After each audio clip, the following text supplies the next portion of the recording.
Lloyd Brown, you're live on your show, Why Wells Fail. How's it going? It's going good, really good. Hey, I don't know how much longer this season's going to run, but you know, we're going to tease. We're going to have a new name the next season when we come out. That's right. That's right. Why It'll be Wells? fun. Why not Wales, but Wells fail? There's a path to avoid that failure. Hint, hint. All right. So today our topic, when I read this topic, returns don't lie, water is everything. When I started at I had a doctor whose age management profession, and so he would tell me, hey, you need to do this, you need to do this, and it really didn't sink in. I really didn't start making lifestyle changes until I was convinced, and what convinced me was the labs.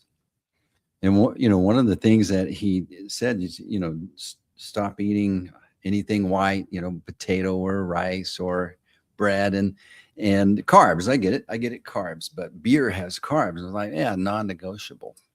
Because I was, who doesn't love a good beer? And then like, I don't know, it was maybe a year into it, and we're looking at my labs, and it's like a lot of things went from yellow to green, and then a few reds, and moved over to yellow. But there was this one persistent red, and it had to do with my pancreas, and my pancreas just wasn't processing the carbs my liquid carbs. And that's when it convinced me I need to make a lifestyle change if I'm serious about this. And so when I read Returns Don't Lie, that came to my mind, and water's everything. And water's telling you what's going on when you guys do your process. Water is coming back, and here's what's up down hole. Yeah, we actually ought to call it labs don't lie. Mm. Water is everything, right? Yep. But the returns, that's one of the first things we get back is water. It's the main thing that we put in the fracking process. It's, by and large, more water than anything, followed by sand, and then ultimately the chemical recipes that we put together that are help the wells perform. But just like you said in your labs, I went to the same doctor, and it was called SCRAP. Sugar, corn, rice, and potatoes is what you had to avoid. And he gave you all those foods to avoid. And it was amazing how much better I felt. Well, I'll be quite frank, I didn't feel very good right at the beginning. I got off all those carbs, and I felt for about 20 days, felt like had a mild case of the flu. But since that point, that was 11 years ago for me, that's been something that's been at the forefront, because you learn something. Well, this is the same thing. We need to learn what a good return on the water looks like versus a bad one. And, it's funny, the other day, we were looking at one of our, I wouldn't call them a competitor, but I call them a chemical supplier, provided a stewardship report to one of our customers. And we looked at it and we're like, you don't tell them anything about other than like, hey, here's a water report. And, we did all these tests, but what do the tests say? Right? It'd be like just going to your doctor and the doctor going, hey, Steve, here's your blood. All right, man. See you later. Mm-hmm. And, so when you look at it, and there's some things called scaling indexes and things that are run that are more for the way the well performs when it's producing over a long period of time. And we run those as indicators on how we need to do a secondary chemical treatment program. Well, the thing is when you look at it, like, when my doc looked at me, he's like, dude, you're pre-diabetic. He had all of these diagnoses. That's what we do with the rock before you drill the well. We go in, we do the pre-diagnosis work to know what you don't put in it or what needs to go in it to give you the balance that we're looking for in today. And it's the same thing as you progress. And you were talking about having some green, having some yellow, and the red. Well, we look at the same things. And wells that don't use our process, we are able to look at those and understand there's a lot of times there's things that are red for us that we know that the well means it's in disruption and that it is not going to have a unencumbered life in the well. And then we also can look at one that has followed our process and understand, hey, we've got this well in dynamic equilibrium. It's going to produce over a very long period of time with very little residual impacts from the disruption of equilibrium. And so it's the same thing in our life. What you put in a well is like the food that we eat. What comes out, is it going to be providing high energy and the things that we look for in nourishment from our food, or is it going to be the beer? Is it going to be, the wasted calories that we give our body and we make it not function? And so ultimately, you don't know what you don't know, right? And today we're talking about MAHA and Make America Healthy Again. Well, we're MAWA, Make American Wells Healthy Again. Yeah. MAWA. I just came up with that on the fly, by the way. Not pre-thought, but really it ultimately, and into the environment that we have today, it's so important to get the most resource that we possibly can out of each individual well instead of overwhelming it with the volume. And, more unhealthy people just leads to more unhealthy people, and you stress the hospitals out and all the issues. Well, continuing with the same paradigm and not learning what we've learned, and that's my job, is to help educate here. We know how to help your well have all green when it comes to the water analytics, and that are the indicators, the early indicators that we've delivered a well as healthy as it possibly can be. So it's going to give up the resource over the life of the well at the lowest possible operating expense for the life of the well. So the water reports, or the labs, your well labs, they verify that your theses that you had when you did your first study on how this well should be brought back into dynamic equilibrium, the plan and what you implemented, and then the water labs start to go, yes, this is on track. We did this right. And you have a lot of data to prove that. You have a lot of well studies to prove that. We have an enormous number of wells. Our statistical number of wells is over 1,000 wells that we've done the analytics, and then the number of samples per well in some cases are in the low hundreds. And so statistically, we have hundreds of thousands of water analytics that we've done over time, both the water before it goes into the well, the water while it's going in the well, and then the water after the well has started flowing back and producing, because that's how you learn. You learn, and it's ultimately, understanding what went in versus what come out, and being able to look at the transition of that. That's how we learned what impact we were having over time. That it was very convincing to me. I mean, you think about it, you go to the doctor, you're having this age management conversation, and you have this idea of what you want to improve. But the truth is, I've always eaten the way I've eaten. I have these lifestyle. I go and hang out in these events or whatever, and you have all these pitfalls that I realized that they were calories that were causing my body to work too hard.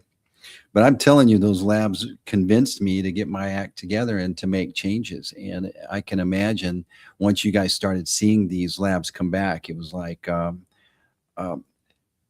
it's easier for your operators to go yes and justify their decision to go with refined or to follow the refined way. Well, it's a little bit of both too. It's like, hey, I don't want to give up my beer.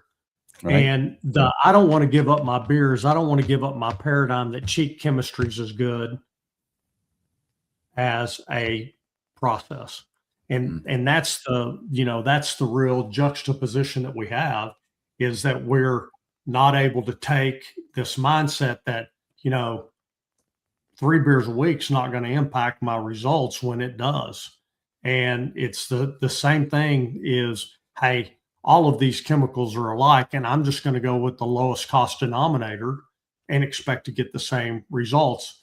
And I'm not going to really worry about what the well looks like. It's funny when you look at it, when we're talking about typical geologies, it's as unique as you and I. We have the same last name, but a lot of the physiology we have, we don't share, right? Mm-hmm. When I remember we were both going to the age management doc, and I was fat, and you were skinny fat. You remember that? Yeah. And it's, the same thing. Just because the well is in the same target formation doesn't mean that you can make all the wells, like all the browns, have the same physiology. And so those are the things that we understand. That's what we do the analytics for. We predict what we're going to see based on the analytical work that we do before we ever frack a well. And then we're able to say, hey, this is what we expected. This is what we're getting. And are those key indicators like cholesterol, right? Or A1C, or, what your glucose, whatever those levels are in the human body, we're looking at, things like iron and manganese and potassium and calcium and, different other indicators that are helping us understand what we started with and what we have, and did we make that impact to keep that permeability of the geology open and flowing for the life of the well, or did we give it cancer? Because that's ultimately, when you start talking about perm or give it heart disease, when you reduce the permeability and the ability of that well to give up those fluids, you've basically done the same thing as creating plaque in your heart and removing the amount of space that you can move the blood through, and until you have a catastrophic failure in a well. And those are expensive mistakes. Well, some of them are unrecoverable, just like a heart attack sometimes is unrecoverable, or a stroke is unrecoverable. Sometimes that catastrophic failure, there's no way to go back into the capillaries of the well to open them back up. There's no main arteries that we can go when you're looking at a 3-mile lateral. How do you go in and reopen and redo that perm? And trust me, we're looking at, there's a lot more sick wells out there than there are healthy patients, right? Mm-hmm. So as an industry, we're looking at how do we go in and apply the chemistry to reverse this damage. And let me tell you, it's a lot less expensive and a lot more profitable to do it right one time. So you have some numbers of percentage in production improvement comparatively. Talk about that.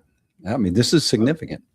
Well, over 36 months, in our studies, the average is about 2% uplift over 36 months. And why is 36 months important? Some of the processes that are being used out there get you really high results very early, but then the decline curves on those wells fall off. You and I were looking at a graph at our last conversation.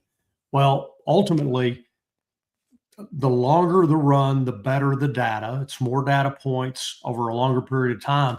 And that's where these numbers are coming from. A lot of people can make a 180-day claim that, hey, we gave this uplift. I saw one the other day out of the Midland Airport, and it's a company that's talking about their biosurfactant did this and this, but it was in 180-day time frame. And they're touting to do the opposite of what we know needs to be done. And they're putting a well in disruption because they just don't know any better. Mm-hmm. So it's kind of like right now, if you want to take all kinds of different things, there's so many different people that have opinions of what you should do, but they're not doing it based on your blood. Yeah, I was thinking about that because you get all this conflicting information. He's like, I need to eat spinach. Spinach does this super thing, and so you'll eat spinach for a bit. And then one of my labs showed that I didn't. What's the word? Ketosis? No, it's anyway. My body didn't take the B6 and chelate it. Anyway, it didn't change. It didn't do what it's supposed to do for me. And I could eat spinach all day long, and I'm just eating fiber. When I was, I'd be thinking, I'm changing my life. Oh, yeah. And so everybody makes all these decisions about their health and their diet based on these little snippets from Instagram bros or something. But if they went and took the time to get the labs, and then they would have real data to work, and then they could see how the adjustments impacted them. And that's only makes sense in a business. In a business, it would be even more. I don't know why. It seems like folks will do more to impact and improve a business than they will their own health. But it's like you're sitting here taking this data and can look at it and prove it out. That only makes sense. That of all the business processes we try to control, HR and taxes and accounting and all these things to be the best steward of this company, it would only make sense that you would adopt this process to do the same down home. Well, and that's where we're getting, like in the human genome, they're doing DNA testing, and now we're understanding how your mitochondria. I mean, there's so many. Well, that's the depth that we're understanding the geology. We're now able to run the science and look at in, a well term, its DNA of what it is, its propensity to have different mechanisms of failure. Like we said, 242 different mechanisms that we're measuring that would cause the well to lose permeability, which means if you lose permeability, you lose mobility. And if you lose mobility, you lose your ability to take that resource from the well. And so we have done enough. I wouldn't say enough, but we're constantly adding to our learning database from doing the XRF work, XRD work of understanding the geology and then how it responds to these different fluids and how to ultimately give a predictable process that gives a predictable outcome. To the point that you have a process patent. Absolutely. And that was the hardest thing was in a process patent is having the continual thought and then providing the proof behind all of that at every single point. And then it to be what was really satisfying was that it was so novel, so unique, and so untested that we were given the process patent, and it was shown there's no prior art or work that had ever been developed in the space, which is highly unique, but it also creates the complication of having to change everybody's mind. That's why wells fail. That's right. Exist. You're doing a good job. I learned so much in these conversations. I imagine the folks that are listening do the same. Let's say that